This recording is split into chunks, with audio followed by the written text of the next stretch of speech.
After 2 years tormented by depression, I cut my wrist and finally found relief. When I opened my eyes again, I had become the real daughter of a wealthy family, lost and abandoned. My older brother disliked my timidity and weakness. My younger brother was closer to his sister, who had lived with him for 17 years. My parents favored the well-mannered fake daughter instead. They took the fake daughter's hand and looked down at me condescendingly, saying, "Only Shushu is our real daughter." I felt no emotion at all. Then I'd just do it again. This life gave me no will to live. I sat on the curb, thinking about which would be more dignified, jumping off a building or dying in a car accident. A van drove by, and I was kidnapped by 2 robbers. One of them pulled out a fruit knife, pointed it at my throat, and shook as he said, Don't move. We're robbing you. Hand over all your money. Call your family. Demand $1 million in ransom. You better cooperate. Otherwise, my knife won't be so careful." I looked at them and smiled, like a mother watching her children grow. Cooperate, I thought. I won't cooperate at all. I lay down calmly, turned my head, and exposed my left carotid artery. "Come on, bro, stab me right here." I was unnervingly calm. The robbers seemed stunned by my words. One of them, surprisingly professional, quickly slipped into character, snarling, "Who are you trying to scare? You think I don't dare? Believe me. I'll kill you right now." At that, my eyes lit up. "I believe you, big brother. Come on, stab me here. Don't miss." The robber took it as a challenge and, after glaring at me, sat back in his seat and ignored me. I turned my gaze to the second robber, this one stuttering. I slowly lifted my head and locked eyes with him. The robber stiffened as if electrocuted and quickly looked away. After a moment, the first robber seemed to remember something. He reached into my pocket and pulled out my old flip phone, my prized possession. We're using touchscreen phones now. How outdated is this thing?" He swiped his finger gently across the screen, opened the contacts, and dialed the number labeled Chin Muley. The phone rang twice. It was immediately disconnected. The robber made a puzzled noise, then dialed Chin Muyang. After 2 rings, it connected. A tired male voice came through the phone. "Su Jing. Can you stop clinging to us like a cheap band-aid? How many times have I told you? I only have one sister, Chen Xianshu. The Chen family has only one heiress, her." The robber froze at the words. The more professional robber regained his composure first. He grimaced hideously, though they couldn't see it, but I, who could see his expression, was peacefully lying on the ground. They wouldn't save me, I knew that. "Your sister is in my hands now. If you don't pay 1 million, prepare to collect her body." Chen Muyang scoffed. "Su Jing, is this your new trick? How pathetic, pretending to be kidnapped. The warning Big Brother gave you. You clearly didn't listen. Don't challenge Sister Shushu's position. Even 3 of you couldn't compare to 1 strand of her hair. We haven't even finished dealing with what you did to Sister Shushu. Stop this kidnapping act. Get back and apologize to her, otherwise, we'll never forgive you."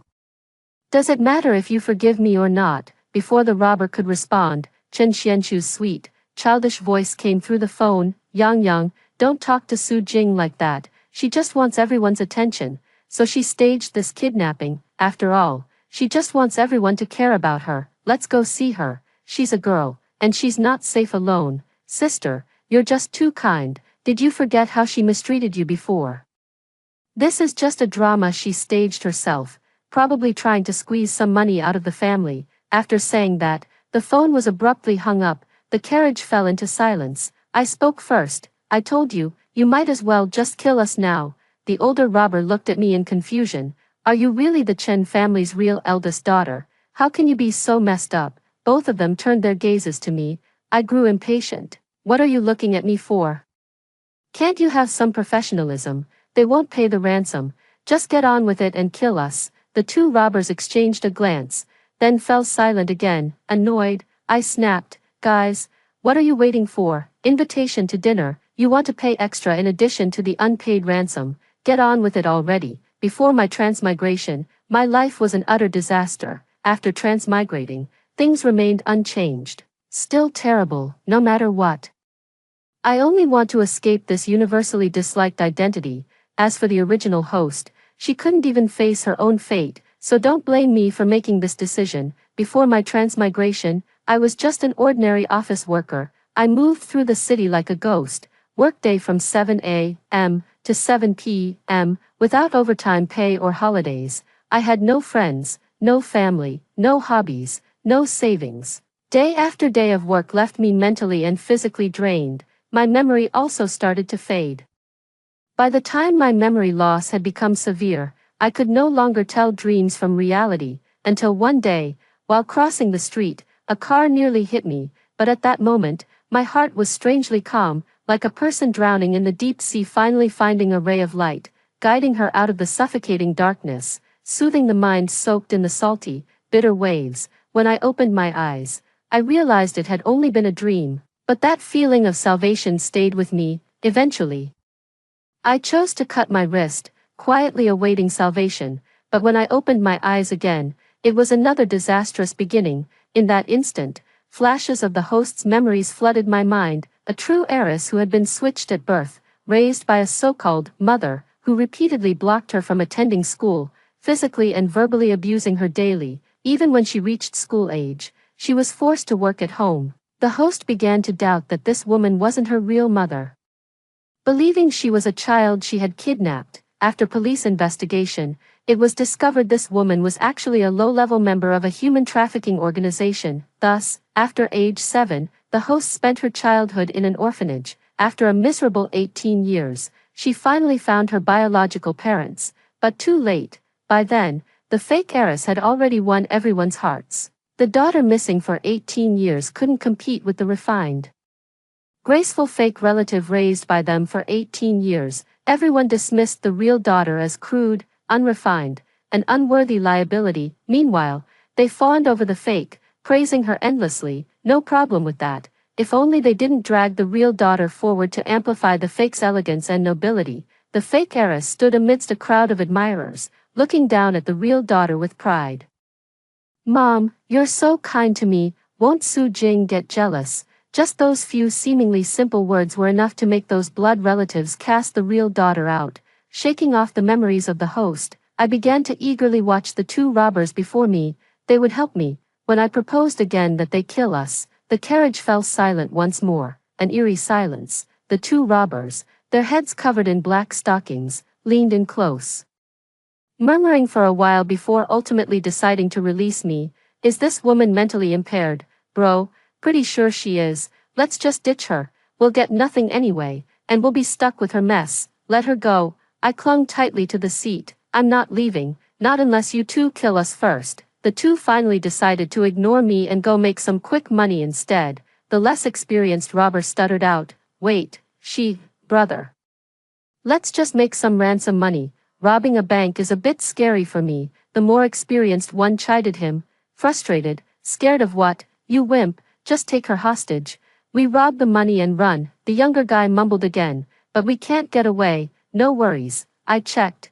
Kyoto's prison has the best treatment, good food, and you even get to learn a trade operating a sewing machine, free room and board, plus a skill, so it's worth the long journey to steal here." The robber leader looked into the distance with a satisfied expression. The younger brother nodded in relief after hearing that. "Bro, you're the best." Then he turned to me with a harsh expression. "Now, cooperate. Once we get the money, we'll let you go." "Oh my God, I don't want to go. I'll cooperate with you. But can you grant me one tiny wish?" "Go on, I'll cooperate. Well, after you get the money, can you just kill me in one strike?" The two of them stared at me like I was insane.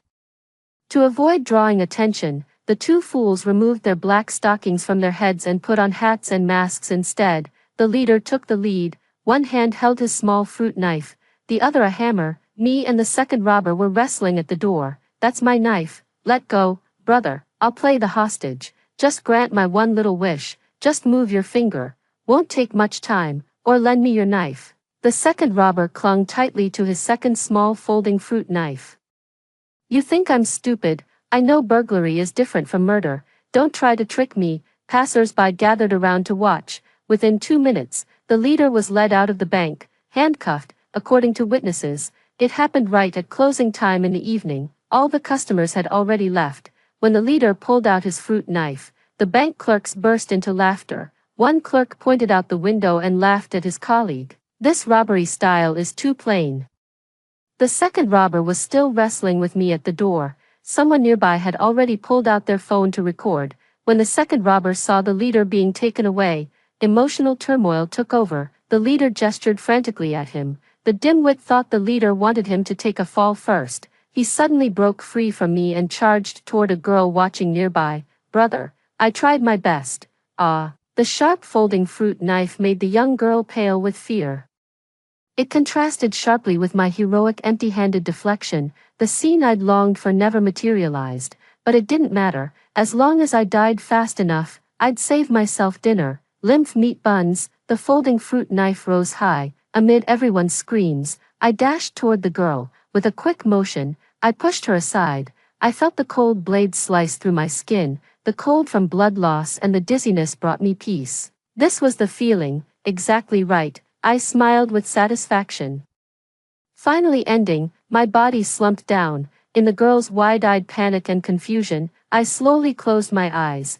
At the last second before losing consciousness, I heard the girl screaming at the top of her lungs, "What are you all standing around for? Call 120. Save him." I opened my eyes again. Damn, I'm still alive. Sitting beside the bed was the original master's nominal elder brother. But how come Chen Muley is here? Didn't he hate the original master the most? In the original master's memories, ever since she reunited with the Chen family, he was the one most hostile to her in the entire family. When the original master timidly said, "Mom, Dad, I'm really your biological child," in the opulent living room, everyone was stunned into silence. The original owner looked so much like their mother when she was young that the Chen couple hadn't even recovered their composure yet. Chen Xianchu's eyes welled up with tears, and she ran out. When they found her, she was drenched in rain, her gaze as fearful as a startled fawn. "Mom, Dad, I thought you didn't want me anymore." The Chen couple held Chen Xianchu tightly, hearts aching. Before they could say a word, Chen Muley suddenly turned on the original owner with a ferocious expression. "It's all because of you. You're such a cursed jinx. If anything happens to Xianchu today, I'll make you pay with your life." At that time, the original owner, dressed in light clothes, had spent the night searching for Chen Xianchu with the Chen family. Unlike the Chen family, who were well wrapped up, the original owner's clothes were already thin, and she had been exposed to the cold wind all night.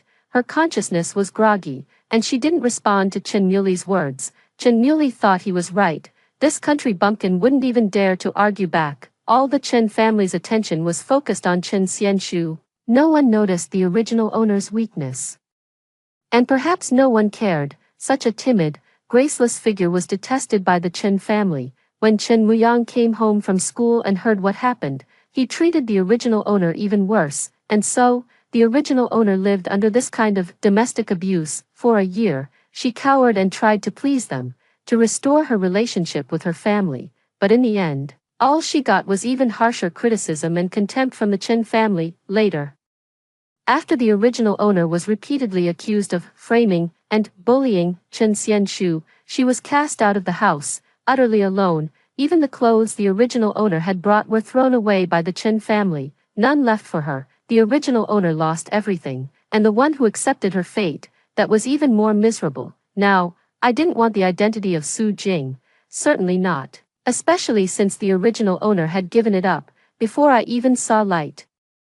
I smelled the sharp stench of hospital disinfectant. The strong scent filled my nostrils. I slowly opened my eyes. Chen Muley's face suddenly loomed into my vision. There was a hint of concern in his eyes, but his mouth was poisoned with sarcasm. "Tisk tsk, you've got quite the luck. Still alive." I turned my head away to avoid looking at him. The excessive medical treatment had turned my plan to die into a struggle for life. That robber, such a disgrace. So utterly unprofessional. That cut had gone only so deep, skipping all vital organs. That robber didn't understand me at all. I cooperated so perfectly. Did he even fulfill this simple request? Truly outrageous. I grew even more annoyed upon realizing I was still alive. To my side, Chen Muley kept chattering, making it all worse. "Su Jing, if you weren't so disliked normally, I wouldn't have missed your call. Why can't you learn from Xianchu?" I managed a kind smile. "Shut your little mouth and stop talking." Chen Muley was about to say more, but I suddenly pulled the blanket over my head. Su Jing, you're still injured.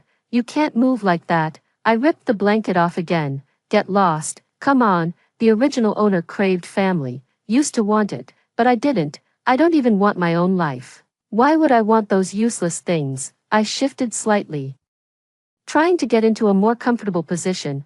Something was rubbing against my neck. I yanked it out. It was a faded metal necklace. I had no memories from the original owner, so I just felt the chain was uncomfortable against my neck. I removed it and threw it away. All the words Chen Yuli had in his mouth suddenly died in his throat. The metal hit the floor with a crisp sound. Chen Yuli's face froze instantly, his eyes fixed firmly on my face. The name, Su Jing, seemed to be crushed in his mouth before being spat out. Su Jing, you threw away this necklace so easily. How else should I perform a fancy goal-scoring trick for you? Chen Yuli's voice grew angrier. His tone suddenly rose. Su Jing, do you forget where this necklace came from? I placed my hands on my lower abdomen, confirming my injury. I replied calmly, no memory. The original host's memories were still there. But there were too many things. How was I supposed to remember the origin of a faded iron chain? Too lazy to think about it. Unimportant. Chen Yuli was furious, his breath coming in ragged gasps. Fine, fine, fine. So now you're acting so well, huh? Those bandits were hired by you, weren't they? Just to make us feel sorry for you and come back to the Chen family. Let me tell you, it won't happen. Thank God we replaced you back then. People like you will only ruin our Chen family's reputation. No matter how sharp and cruel Chen Yuli's words were, they couldn't stir the slightest emotion in me. After all, it had nothing to do with me. I wasn't obligated to complete the original host's exhausting life for her. I feared that if I delayed any longer, I'd actually be saved by doctors. Reaching out, I strained to pull the fruit basket Chen Yuli had sent for her visit closer. Location confirmed.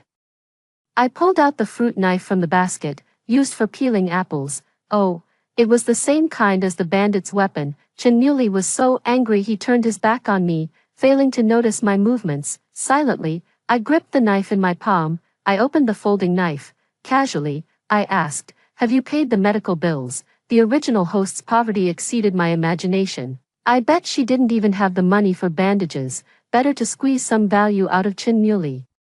Chen Yuli crossed his arms and turned toward me with a sneer. So that's your purpose? Just to get more money? You really are despicable. I'll cover the medical expenses, but don't you dare think about anything belonging to the Chen family. Su Jing, that's not for people like you to touch. I stopped replying. Without hesitation, I took out the knife. More decisive than the bandits had been, in the midst of Chen Yuli's agonized scream, I stabbed toward the already bleeding wound. Chen Yuli was quick. He lunged at me and pulled the fruit knife out. Instantly, my wound, already unhealed, ripped open again. Blood flowed out from the injury, forming bloody blossoms on the patient's gown. He gripped my hand tightly and screamed to the hallway, "Nurse, doctor, someone come here." I felt no pain. Lying calmly on the bed with a serene expression, Chen Yuli stared at me, as if suddenly remembering something, his face abruptly losing all color. "Do you really want to die? The bandits weren't your hired actors." I'm sorry. I thought you just staged the whole thing." I could no longer hear what he was saying. All I could see was his overbearing face in front of me. His lips moved silently, as if someone had pressed mute on the world. The world blurred gradually. My eyes rolled back and I passed out. Too bad. Couldn't even say the insult I'd planned. I woke up again in the Chen family's mansion, a spacious, brightly lit room with a private bathroom.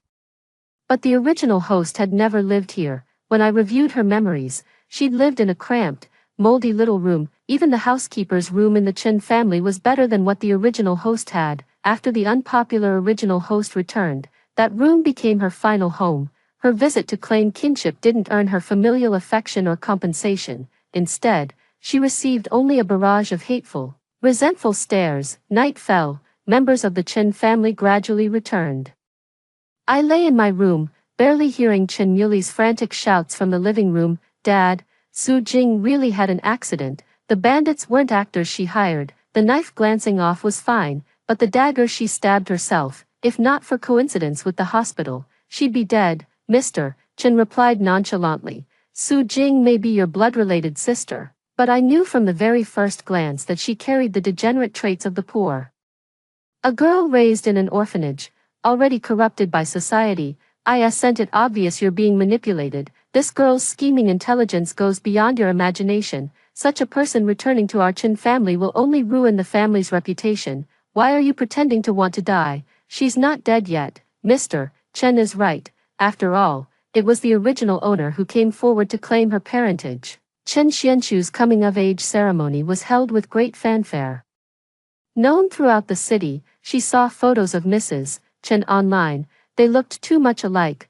The original owner, having grown up as an orphan, went to the police station and, with their assistance, underwent a DNA paternity test. As soon as the results were in, she learned of them outside the door, waiting. So, the original owner took the initiative and approached her family to claim her parentage. As for the demand for money, on the day after Chen Xianxu ran away, the original owner developed a high fever. No one in the Chen family cared. The original owner had just stepped out of her room when she bumped into Mr. Chen descending the stairs. Her face flushed red. She asked Mr. Chen for some money to go see a doctor. The original owner's weakness was clearly visible, yet her biological father was certain she was faking it, just trying to extract money from them. Yet besides the original owner, all three children of the Chen family received money from Mr. Chen. Only the original owner earned her own tuition fees through her labor. In some ways, the original owner was a person who loved life. She was doing everything she could to survive. That day, when the original owner asked for money, her father refused. Instead, he reprimanded her harshly. You reek of money. Thank goodness we switched you back then, with just those two short sentences. He crushed her dignity completely. I am not the original owner, and my heart doesn't ache anymore when I hear such words. In the living room, Chen Yuli was still arguing with others from the Chen family, Mom and Dad. Su Jing isn't pretending. She took a knife to the hospital and stabbed herself. She really doesn't want to live. She even lost the necklace I gave her. Recalling the incident at the hospital, Chen Yuli's hands trembled, her face pale with shock. The previous impatience on everyone's faces vanished, replaced by confusion. I pushed open the door and quietly asked, "May I finish walking?" The expressions on their faces grew even more complicated, after so long seeing her humble, ingratiating demeanor, suddenly shifting into a listless, indifferent state was something they couldn't quite adjust to. I'm not the original owner. I don't expect any family affection from this family. Absolute silence filled the living room. Sitting beside Mrs. Chen Xianxu sobbed softly. This has always been sister's home. Sister should stay. I should be the one to leave.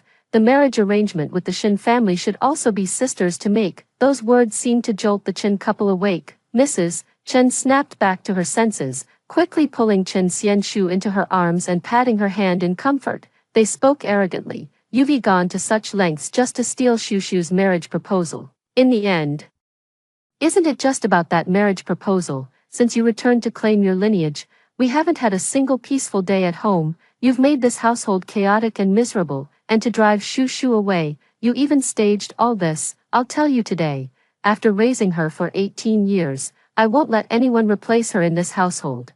Not even you. My emotional radar seemed to have failed. Mrs. Chen's words stirred not even a single ripple in my heart.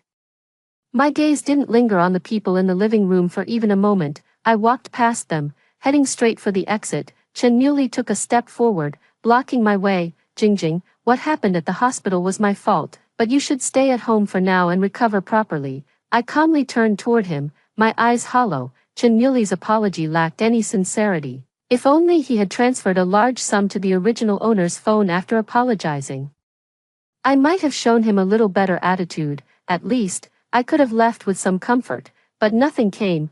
The original owner only had 2 50-cent coins left in her pocket. The original owner was so out of place with this family. For the sake of the steel coins, I ended up moving back into the Chen family house. I didn't return to that cramped room, but instead moved into the guest bedroom upstairs. That's when the Chens finally noticed something was off about me. After all, I used to prepare a lavish breakfast for them every morning. They despised me with harsh words, yet devoured the food without a complaint.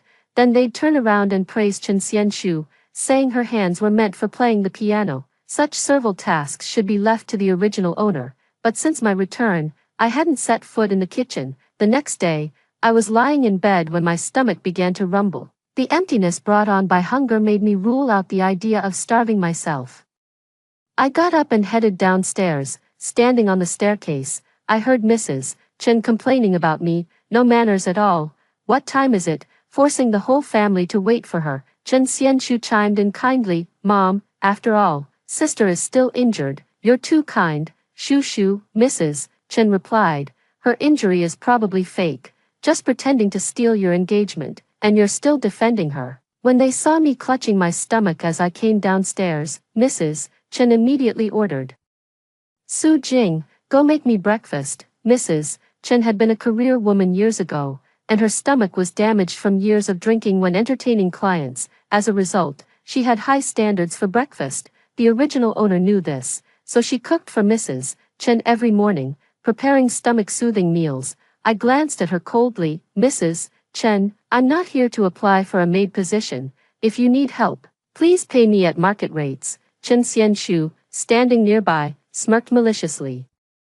Sister, how can you speak to mother like that? I turned to her, my face calmly neutral. She's your mother, not mine. Mrs. Chen stood frozen in shock. What stunned her wasn't my refusal to cook, but that I no longer wanted to call her mother. Back when they had kicked the original owner out, she had cried and pleaded, calling her mother. Now, that hopeful mother had become a cold, emotionless Mrs. Chen. I went to the kitchen alone. I glanced around. Every cabinet containing knives had been locked. Chen Muley was truly cautious. I then went to the dining room and picked up the cold eggs and bread on the table, starting to eat, just enough to fill my stomach. Chen Xianshu, noticing I no longer gathered around Mrs. Chen like I used to, crept close to me with a smug expression. Sister, I know you like brother Shen, but dad still believes I should marry into the family. Please don't blame mom and dad, okay? After saying that, she stared intently into my eyes, waiting for me to fly into a rage, to accuse her of taking something that wasn't hers, so she could conveniently play the victim, make a sad story, and paint me even more evil. But when I heard her words, my eyes lit up. Chen Muley was watching me too closely now. If I went to the restroom for even a minute, he'd bang on the door so loud it shook. I had no opportunity at all. But if they got engaged, I might have a chance to catch the chaos. To take advantage of the situation, the engagement between the Chen and Shen families had long been arranged, just waiting until both parties turned 18 for the official engagement. In the lavish banquet hall, Chen Xianshu stood center stage in a high-end gown, the spotlight illuminating her. Everyone's envious gazes were fixed on her. She played a sweet piano melody, leaving the audience entranced. I sat in a corner, waiting for the perfect moment to escape. When the song ended, Chen Xianshu gracefully walked up to me, dress lifted slightly. Sister, did I play well just now? I wiped a crumb of pastry from my lips and looked at her seriously. You played very well, but I didn't understand it. If possible, I'd rather see you prove the Riemann hypothesis or Goldbach conjecture.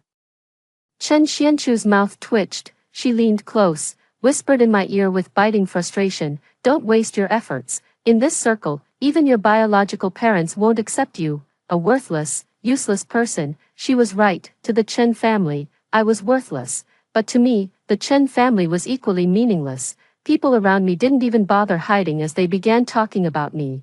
Is that the real Chen family daughter? She looks so provincial. I heard she got corrupted outside and came back demanding money, and that, she's being unfilial. No wonder the Chen family hates her and favors the fake one instead. They were right. The Chen family had never liked me. A son could inherit the family business, providing resources so they could enjoy their golden years. A daughter with many talents could become their prized conversation piece, useful for marriage alliances. But whether one or the other, I was utterly worthless, and likewise. Everything about the Chen family meant nothing to me. In the noisy banquet hall, I slipped out through the emergency exit unnoticed. Standing on the high rooftop, a gentle breeze swept over me, brushing away the anxiety and urgency in my heart. The thought of finally escaping this damn world soothed my inner turmoil. Maybe, they'd even celebrate my departure as some poor, miserable loser vanishing.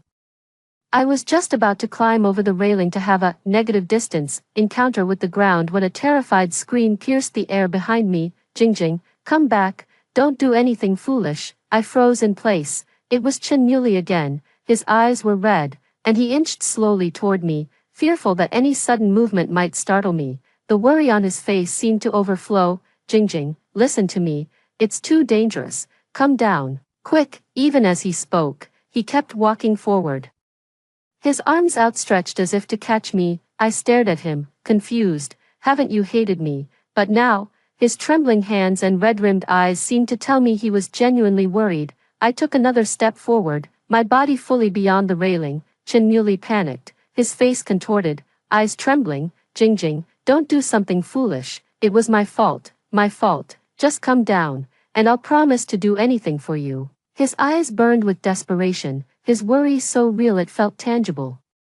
Behind Chen Muley, an untimely snort echoed, Susanna Jing, to interrupt my and Shu's engagement. You've really. Before he could finish, I let go of the railing. With arms outstretched, I plummeted in the most graceful way possible. The image of Chen Muley flashed across my vision. I closed my eyes, bracing for impact. Amid screams, I crashed heavily to the ground, but there was no pain, not as I'd imagined. I tried to move my limbs. Soft, 12th floor shouldn't have this kind of result. Also, every level here was significantly taller than usual. Medical personnel lifted me onto a stretcher. Amid the chaos, I heard Chen Muley's voice, relieved, slightly shaken. Good thing I had someone lay protective pads below. No wonder I didn't feel a thing. Chen Muley, thank you. I had the same dream again.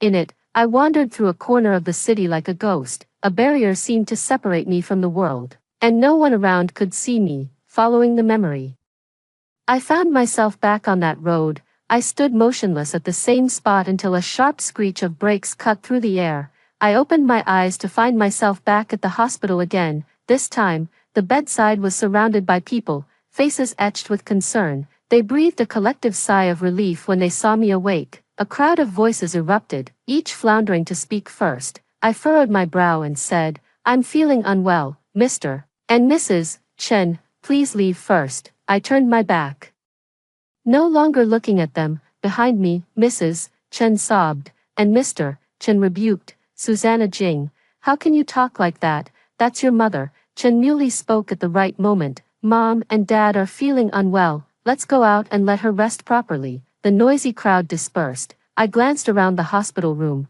The room must have been specially treated. The windows were tightly sealed. That's probably why they felt safe leaving. I couldn't sleep until well past midnight, lying in bed. My eyes stared blankly ahead. I touched my chest. My heart was still beating. Then why did I feel so suffocated, unable to breathe?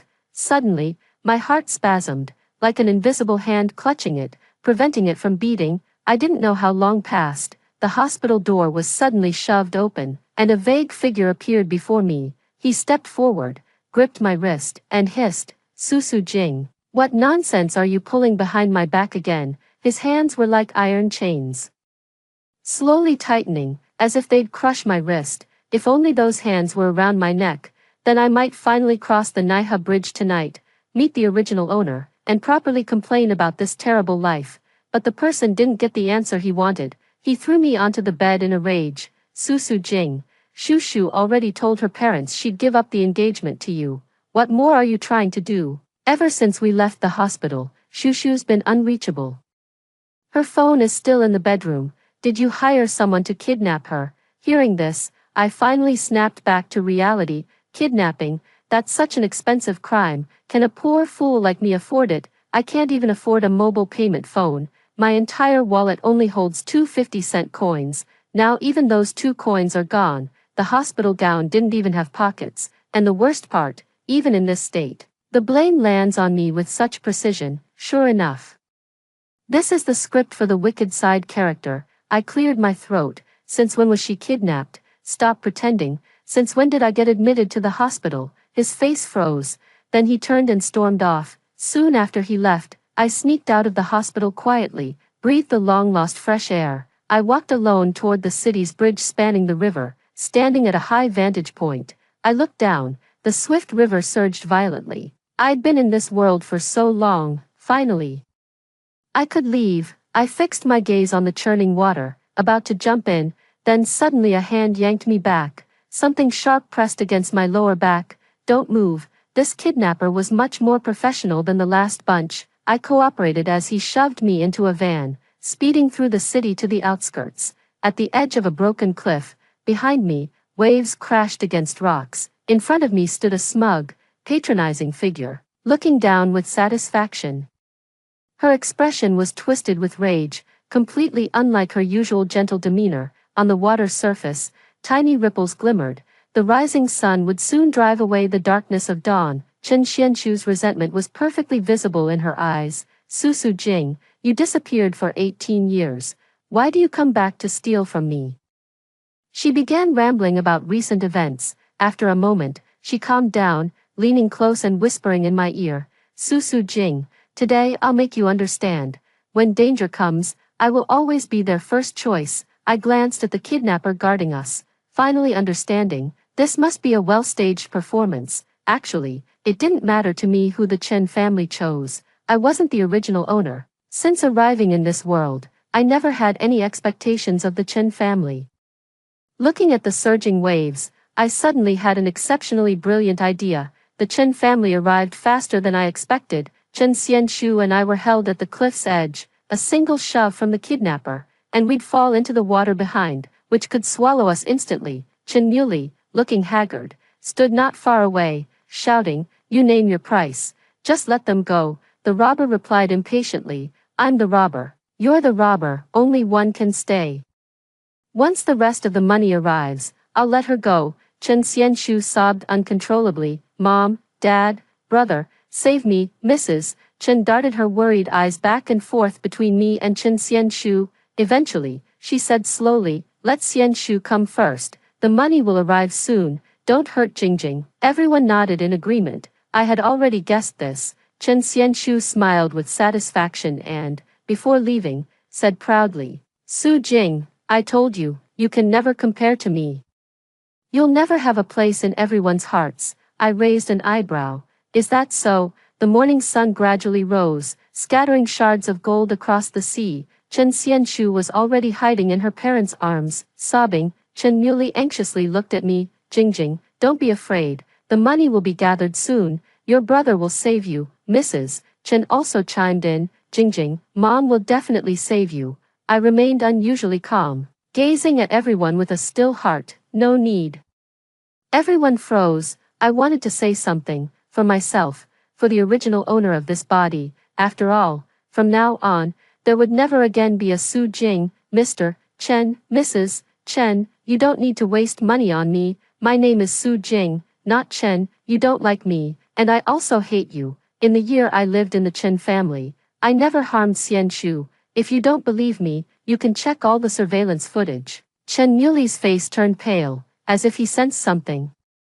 His expression growing more and more flustered, my gaze swept across every face. Amid everyone's screams, I turned and leapt into the air. The wind stirred my clothes, making a roaring sound. I fell like a small stone into the swirling waves. In the distance, I heard someone shout, didn't Miss Chen say she was just pretending? Now this is real. Someone's really dead. What do we do? The voice grew farther and farther away. The moment I crashed into the sea.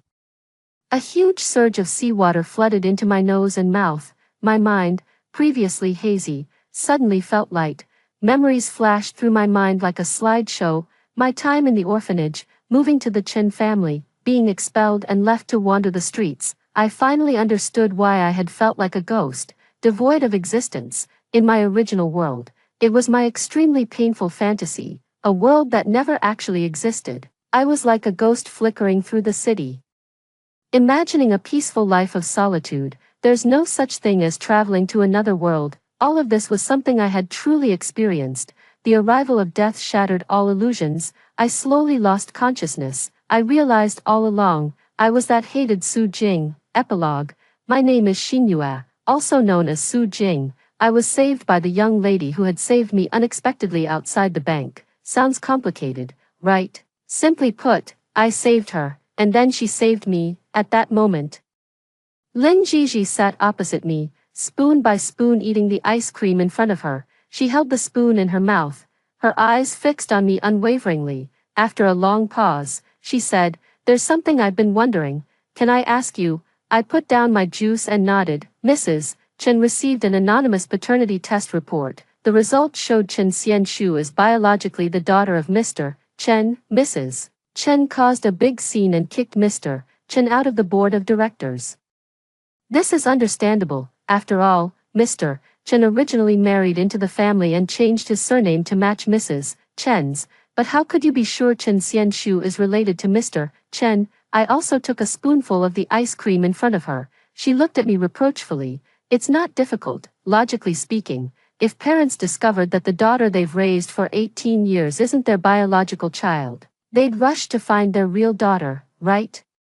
They reject their biological daughter, calling her coarse and unsuitable, and refuse to acknowledge her, and Mr. Chen clearly dislikes the biological daughter more than Mrs. Chen, constantly belittling and suppressing her in daily life.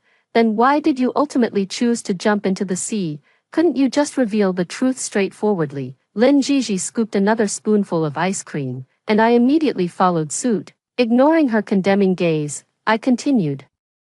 Revealing it casually wouldn't make an impact, only a loud uproar would. I'm not sure whether Mrs. Chen would still show mercy toward her husband of many years and the daughter she raised for 18 years. Only when I'm gone will she have no choice but to choose a fight to the bitter end. Then back in the bank, did you genuinely want to save me, or were you just trying to gain the identity of a savior so I'd help you in the end? I paused for a moment, then smiled at her, half true, half false. Back then, I didn't recognize that person as Miss Lin, the eldest daughter of the Lin family. I really wanted to leave, but in the hospital, when I was unconscious, I heard you holding my hand and saying, as long as you're alive, there's hope, I'll help you. Lin Jiji rapidly grabbed my hand. Su Jing, that knife was just a little off. Had it been, you'd have died. I explained seriously. I know, I've always been careful. Death is not a solution, it's a weak person's escape. But the death of the weak doesn't stir the slightest regret in the strong. I don't believe they'll wake up to their mistakes once I'm dead. After all, they treated me this way even when I was alive. I only know that the only one who can save me from fire and water is myself. I stepped forward and embraced Lin Jiji. Thank you. Thank you for pulling me up during my darkest moment. Otherwise, maybe today, there truly would be no one named Xinyue. Lin Jiji smiled softly. Your new name suits you well. Geese cry in unison. The sun rises at dawn. I shall become the morning sun, and the dawn I've been waiting for will finally arrive. After hearing the first story above, what are your thoughts? Feel free to share your opinions in the comments section. Next, there is another similar story. Let's continue to see.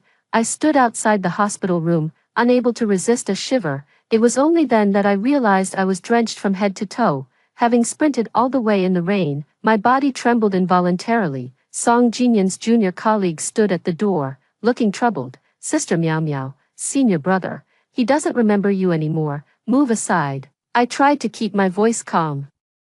The junior hesitated for a while before slowly stepping aside. Sister Meow Meow, don't be too sad. I reached out and grasped the doorknob, preparing to push the door open, when suddenly, I heard Song Jinyan's firm but restrained voice inside. 18-year-old Song Jinyan only has Su Nianyan in his heart. I froze, my chest filled with a bitter mix of emotions. Song Jinyan had been in a car accident on his way to our engagement party. When he woke up again, his memories had regressed to when he was 18. Back then, all he could see was his childhood sweetheart, Su Nianyan. Su Nianyan's voice trembled with tears. Ian, don't act like this. Today, you're supposed to get engaged to Miss Hua. Engaged? Impossible, Song Jinyan replied, his voice deep and resolute. Nianyan, I will never marry any other woman in my life. Other women, he actually called me that, not long ago. He'd been holding me tightly, calling me baby affectionately and swearing, Meow Meow, you're the only one for me.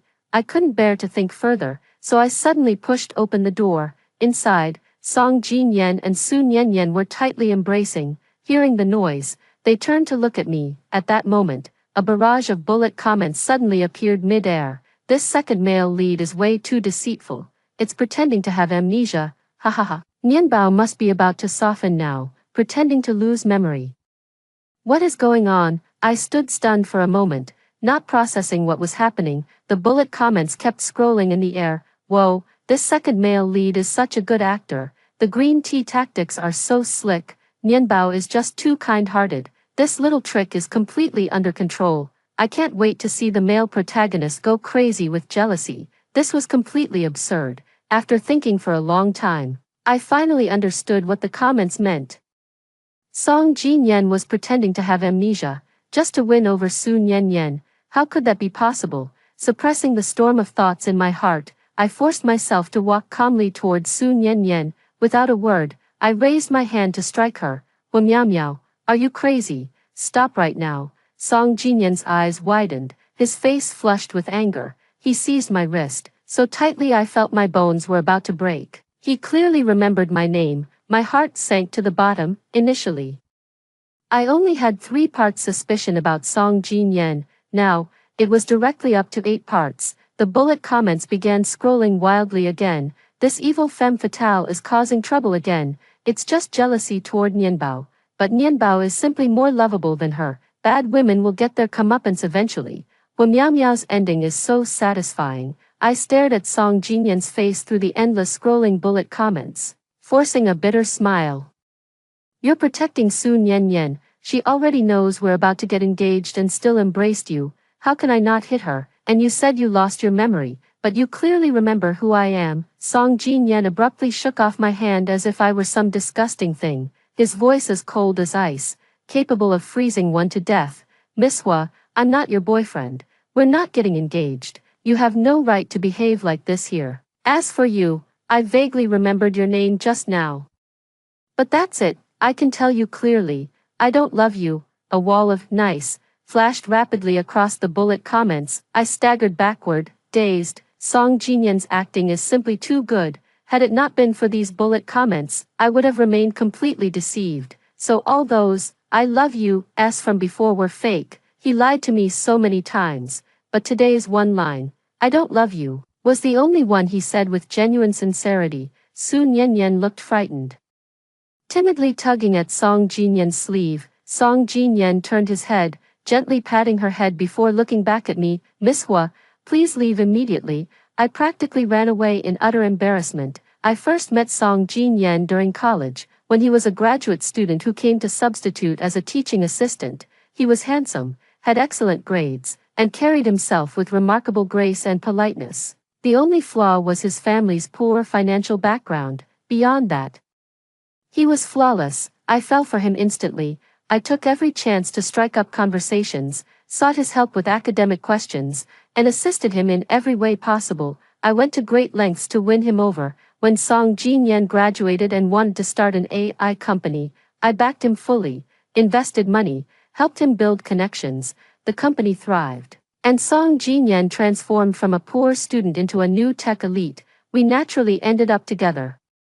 I always believed our relationship was one of mutual support and shared struggle. Until today, I finally realized it was all just my own romantic delusion. The one Song Jinyan truly loved was always Su Nianyan, his so-called neighborhood sister. She seemed like a pure, innocent heroine, and he, the devoted supporting male lead. But what exactly did I do wrong, being branded as the villainous female side character? By the bullet_comments, wasn't it me who provided financial support, connections, and backing for Song Jinyan? Wasn't it me who helped Su Nianyan get an internship at Hua's group? Regardless, I owed neither of them anything. Anger, resentment, and vexation surged through me like a storm. I was smoking solemnly outside the hospital when my phone rang. My parents screamed at the other end. All your relatives and friends are at the banquet hall waiting, and now you're telling me he won't come? I told you to have a marriage arranged. Now you listen. Well done, you've been dumped by this country bumpkin. Meow meow, you've brought shame upon our family. I instantly hung up and smashed my phone. The metal trash can flipped over with a loud clang. Just then, someone hesitated behind me and called, Sister Meow Meow. I turned around and saw Song Jinyan's Jr. He seemed slightly startled by me but still offered me an umbrella and a coat. The rain hasn't stopped yet, don't catch a cold. He was surprisingly considerate and kind-hearted. I narrowed my eyes and studied him. A young, handsome, slightly shy guy. I remember you, Ching Jihan, right? You're not even graduated yet. Studied under the same advisor as Song Jinyan. Ching Jihan nodded. Suddenly, an idea struck me. I smiled and asked, "Younger brother, do you have time? Come get engaged with me." The engagement party buzzed with the clinking of glasses and the scent of fine perfume.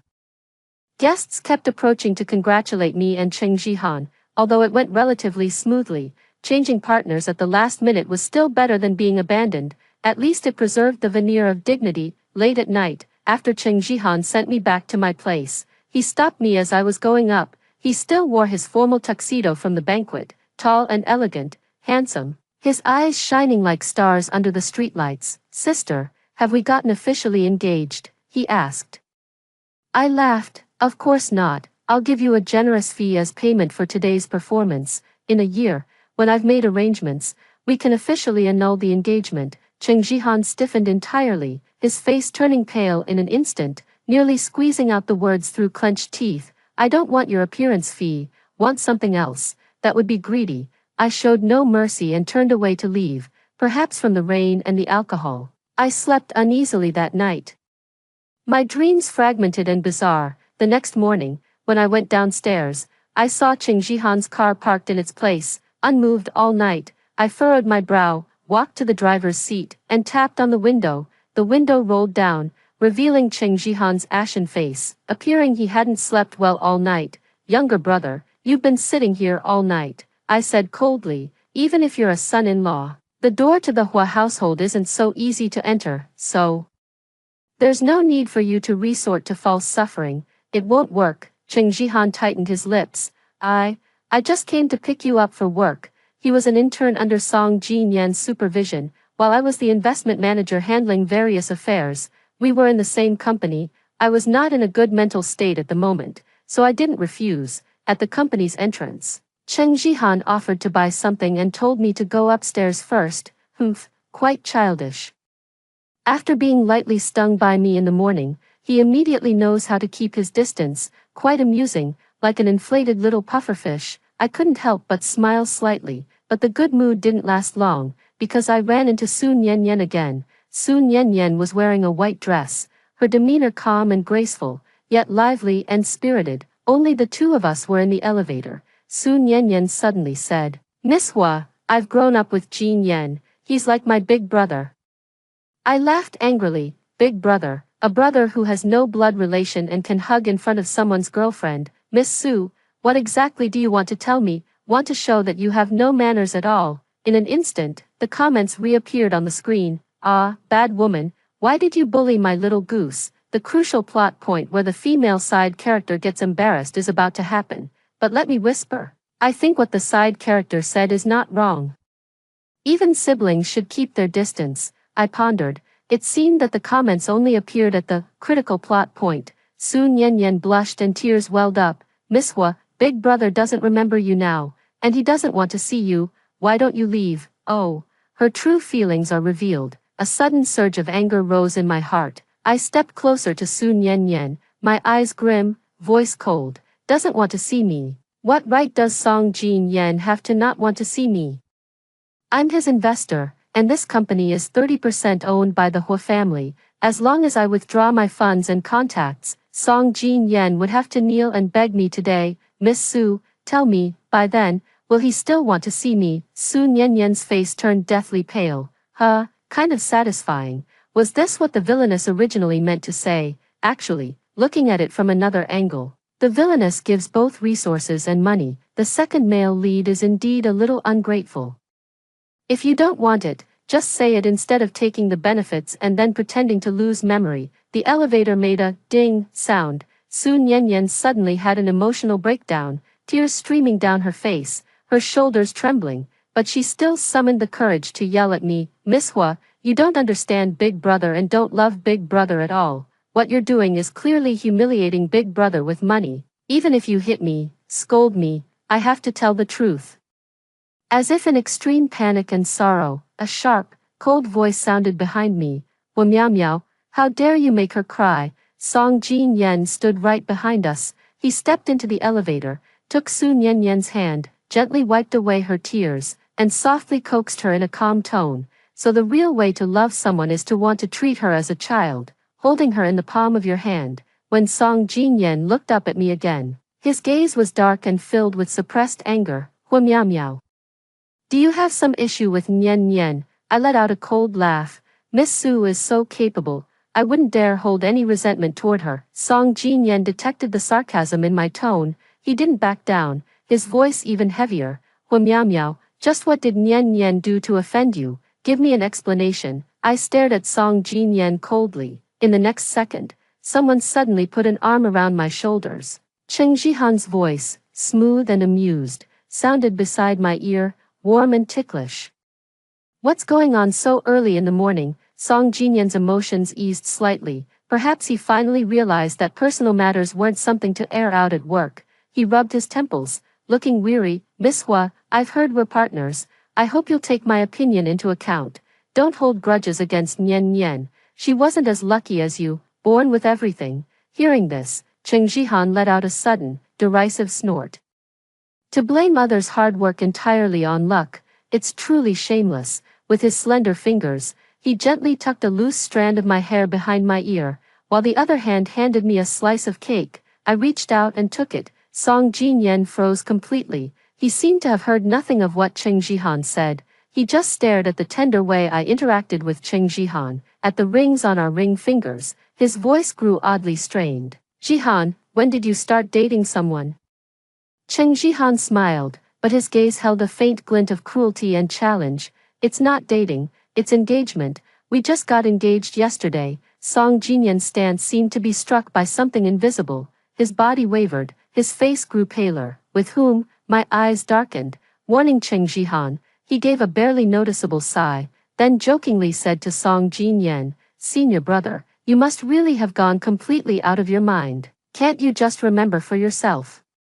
It'll make me really sad, you know. Song Jinyan froze. Of course he hadn't actually lost his memory. He'd been faking it to get rid of me. Now, with no grounds for accusation, he could only swallow the bitter pill himself. The barrage of bullet comments still hadn't stopped.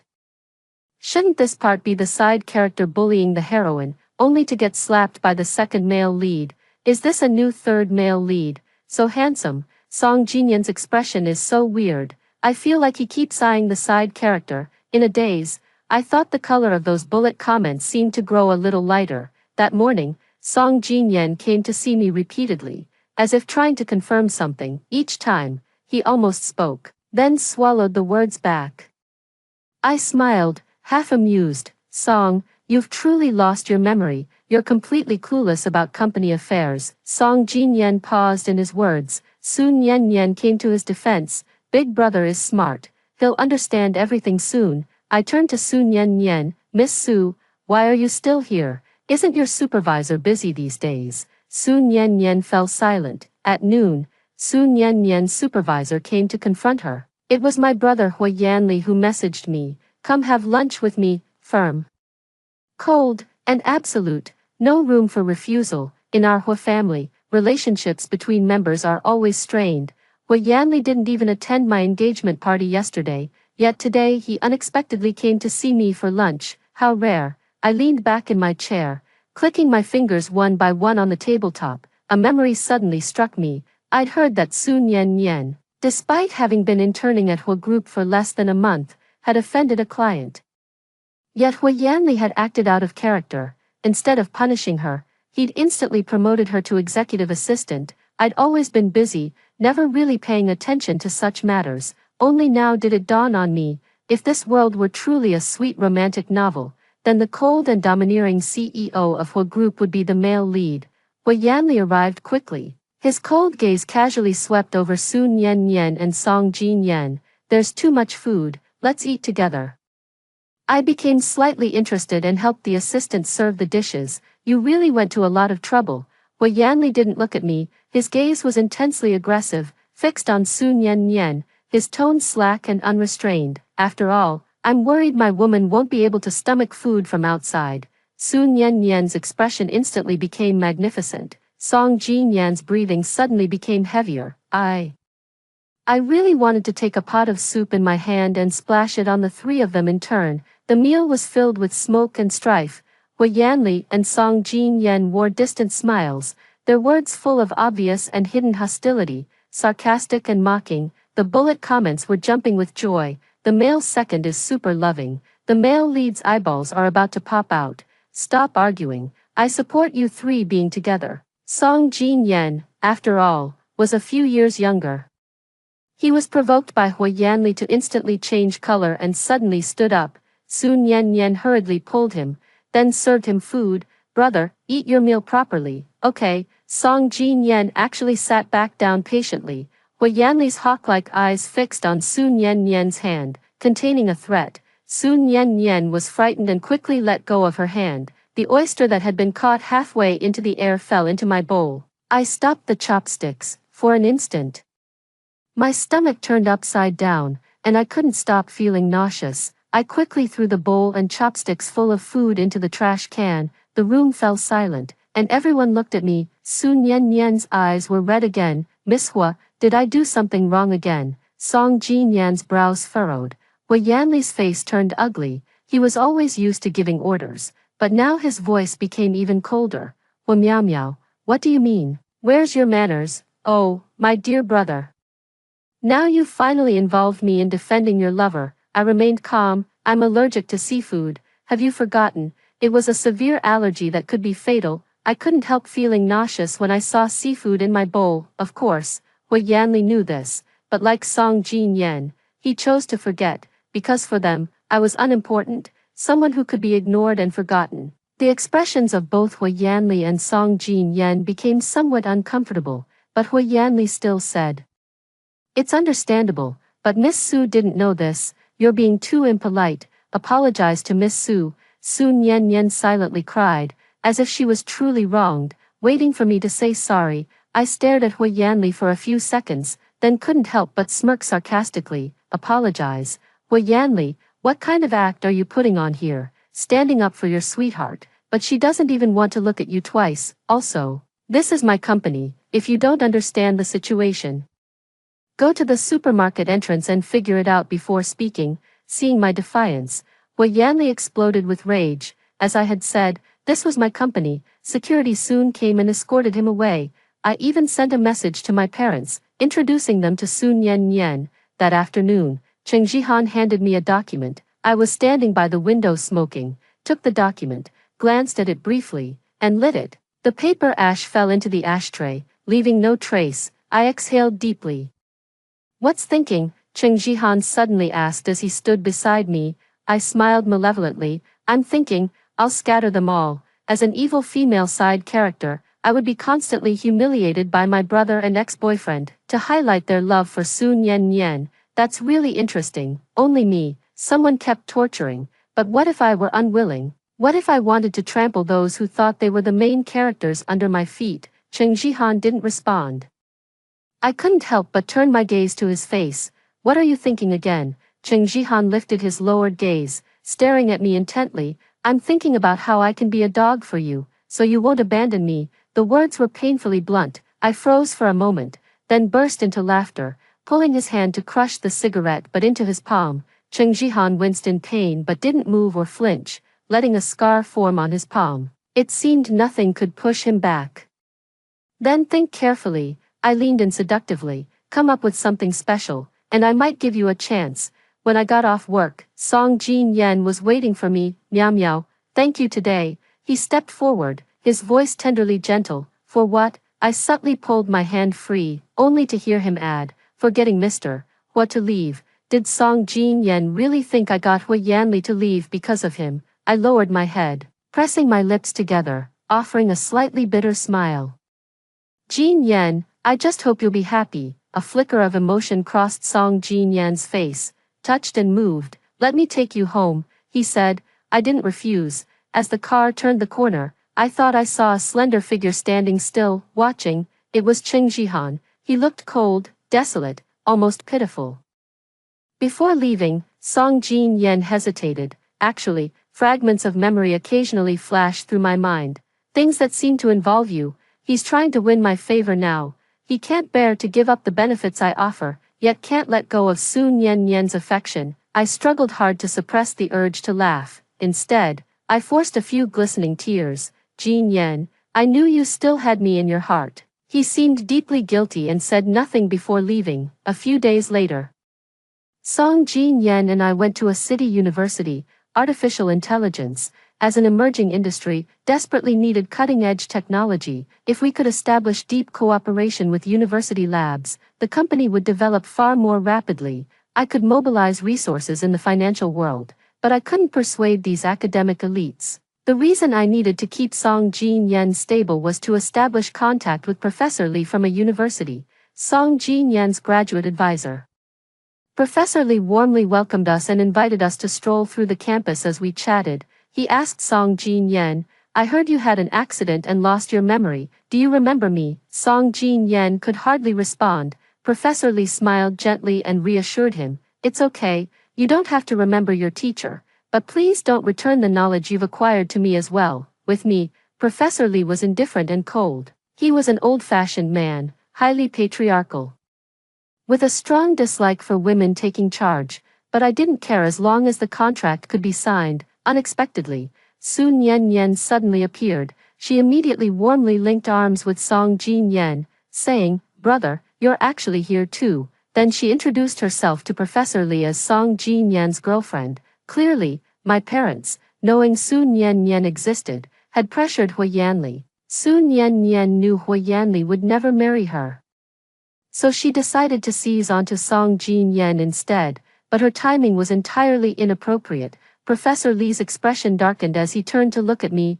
He had standards for women, and for men too. He believed a man should remain faithful to one woman, steadfast in his emotions, so Professor Lee quickly became distant, even telling Song Jin Yen, "I remember you and Miss Ho once had a very good relationship. She helped you a lot." Jin Yen, a divided heart can never succeed in anything. Song Jin Yan's face turned grim. After leaving Professor Lee's office, for the first time, he snapped at Sun Yen Yen, scolding her for suddenly showing up. Sun Yen Yen was hurt, crying as she left. I also felt a headache. I had to patiently soothe Song Jin Yen. "Don't worry, I'll handle this matter at the company." Song Jin Yan's voice was a little choked. "Meow meow, why are you being so good to me?" I smiled in silence. "Of course, it's because I want to completely take over the company. As the company founder, Song Jin Yen holds more shares than I do," he said again. "I've been dreaming about you lately. We used to truly love each other, right?" Amnesia was a good excuse, able to string me along while pursuing his true love. I felt genuinely sick. Talking about this now is meaningless. Jin Yen, stop worrying about company matters these few days and go out to relax. I hope you recover soon. Song Jin Yen indeed rarely came to the office anymore, busy trying to win back Sun Yen Yen. Occasionally, I'd hear news about him, like he'd fought with Hui Yanli over Sun Yen Yen, jealousy flaring up, our three-way drama, tangled and dramatic, becoming the talk of the city. Every time Cheng Jihan brought this up, he'd elaborate in detail on how embarrassing Song Jin Yen looked. I chuckled as he kissed my lips and embraced my waist, lifting me onto his lap. "Sister, keep smiling like that for me, don't smile at him."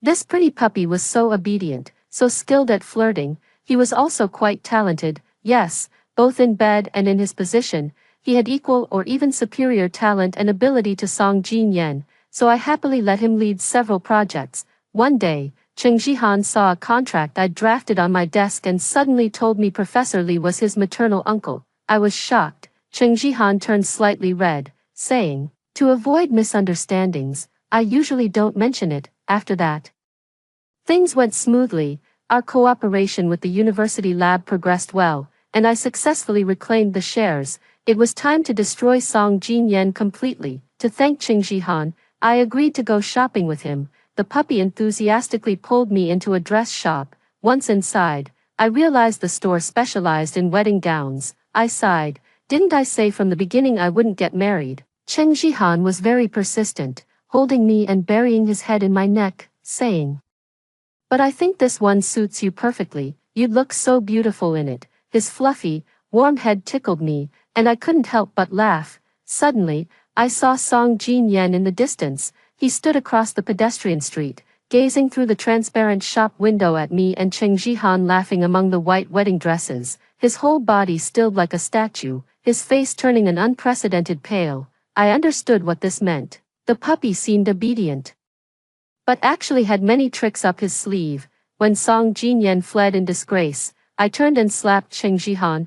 I don't like being manipulated. Cheng Jihan lowered his head, tears falling down. Song Jinyan soon asked me to meet at a coffee shop, possibly due to the cold. He tightly clutched his coffee cup, his fingers trembling almost imperceptibly. Meow meow, I remember everything now, said Song Jinyan. That day, when I saw you at the wedding dress shop, I remembered. We used to go together to look at wedding gowns and plan to get married. That day, I was wrong. We should have engaged, and you should have become my wife. He was trying to charm me again, that one stroke of nostalgia, so simple and effortless. I grew irritated and said sarcastically, "Does Miss Su know you're saying these things?" Song Jinyan stiffened. "She is just my sister." 18-year-old Song Jinyan always loved Su Nian. "You said so yourself." Song Jinyan's eyes suddenly lit up. "Meow meow, are you jealous? That day you did it on purpose, didn't you?" "I knew, you still love me." I felt insulted, I was furious, grabbed the coffee and splashed it on his face. "Get rid of your stink, you're disgusting." Song Jinyan stared at me in shock, then slowly started crying. "Meow meow, you hate me. But it wasn't my fault, I just couldn't remember." "You can't blame me for this. Why, you've always loved me. When did you start?" I cut him off. "The day you pretended to lose your memory." Song Jinyan froze instantly. He stared at me in disbelief, unable to utter a single word. I continued, "Pretending to lose your memory for so long. Do you find it amusing? You get to pursue your youthful love, have an excuse to keep me willingly investing in you.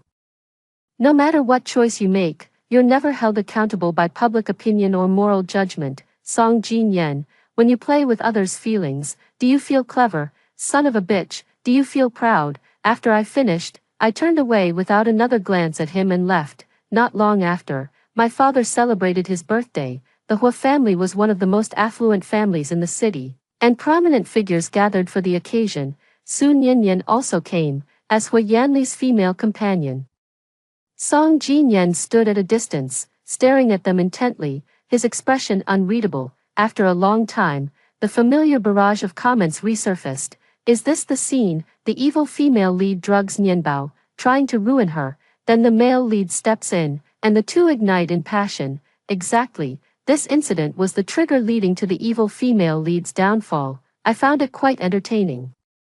Without me, the evil female lead pushing things forward, this plot couldn't have developed so smoothly, could it? But this kind of storyline was so cliché. Today, I'd rather not follow the script. I called someone to bring Su Nianyan over. "Ms. Su, this medicine can make your heart's desire come true." Su Nianyan was extremely wary. "What do you want?" I sighed softly. "Ms. Su, let's talk frankly. In fact, you love Hua Yanli more, don't you?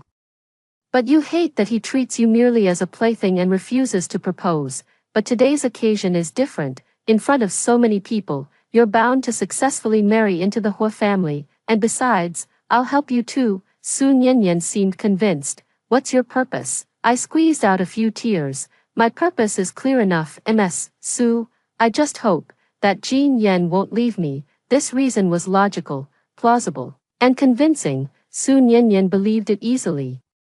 She looked down at me from above, as though with pity. "You should know very well. Throughout everything, the only person Jin Yan loved was me.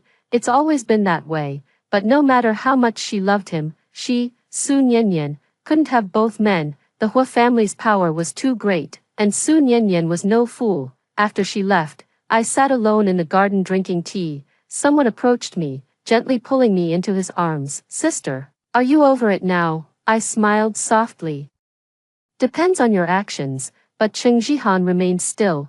What he wanted seemed to go far beyond just being over it. A man's voice came from behind, a bit hoarse. "I know you. You're the kind of person who struggles to build long-term relationships. One hurt inflicted by Song Jinyan, and you'll probably never trust love again in this life. From the very start, I knew, if I let go, even just a little, you'd really leave. But I refuse to let go. I can't lose you. I just can't.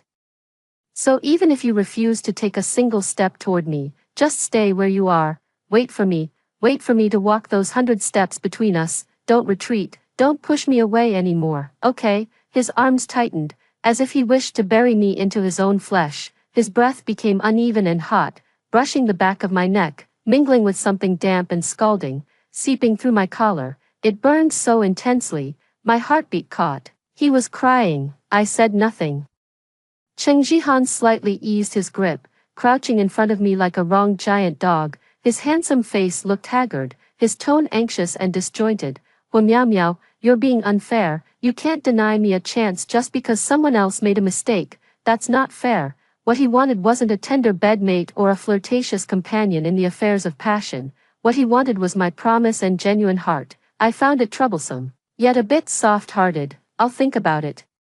The big dog's eyes lit up instantly. He stood up and rushed toward me, gently nipping at my forehead and between my eyebrows, then scooped me up and spun me around like a happy child. Sister, may I invite you to dance? He whispered, biting my earlobe. The dance didn't finish, because soon the crowd erupted into murmurs and chatter. It's Hui Yanli and Song Jinyan. With that Sun Yanlian, that girl is truly skillful. Things were already a mess before. Does the world have no women left? Who knows, maybe the young folks just loved this kind of thing, and they had to do it at such an event. The Hua family is surely going to be furious. Indeed, my parents were furious. The situation was profoundly embarrassing. The Hua couple, known for their ruthless temperaments, immediately ordered men to throw Song Jinyan and Sun Yanlian out of the venue, without even leaving them so much as a piece of clothing. As for Hui Yanli, he was shoved into the basement.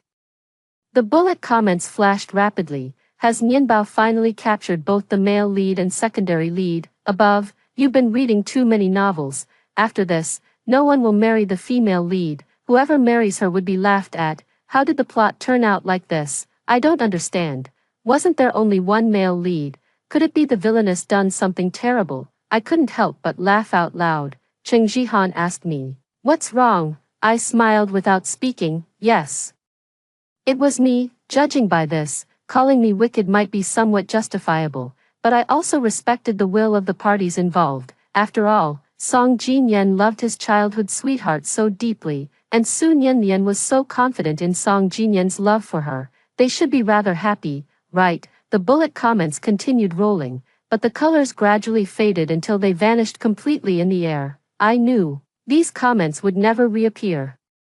The plot of this world had completely collapsed. The villainess was about to gain everything. My parents were well aware of this farce, yet they said nothing more. I and Hui Yanli were brother and sister, but also two young beasts locked in mutual struggle. Whoever won would survive. That was fair. Hui Yanli had fallen under a spell, blinded by lust.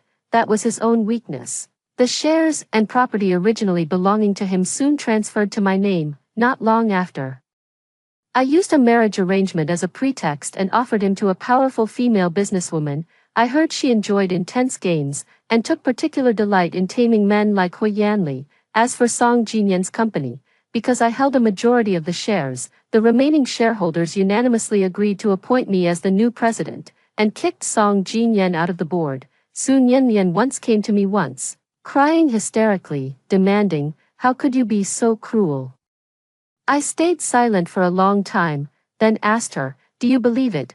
That day in the hospital, I saw my own future. That day, Song Jinyan held Sun Yanlian like a treasure. Above their intimate figures, the bullet comments revealed my future. Song Jinyan, realizing he and Sun Yanlian would never be together, could only agree to marry Hu Miao Miao. After marriage, he remained untouched for Sun Yanlian.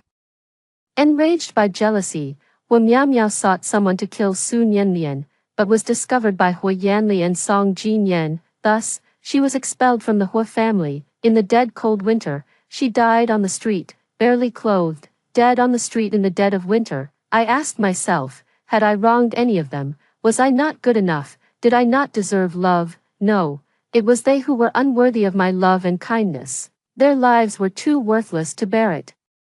So I thought, I don't want that ending, and I don't want a husband or brother who would abandon me. Sun Yanlian seemed not to understand, her expression somewhat deranged. I had her kicked out and never paid attention to her again. She was so insignificant. It seemed her entire life's highlights were just seducing two handsome and outstanding men. In the end, everything about the male protagonist and the second male character belonged to me. Actually, I should probably thank Sun Yen Yen.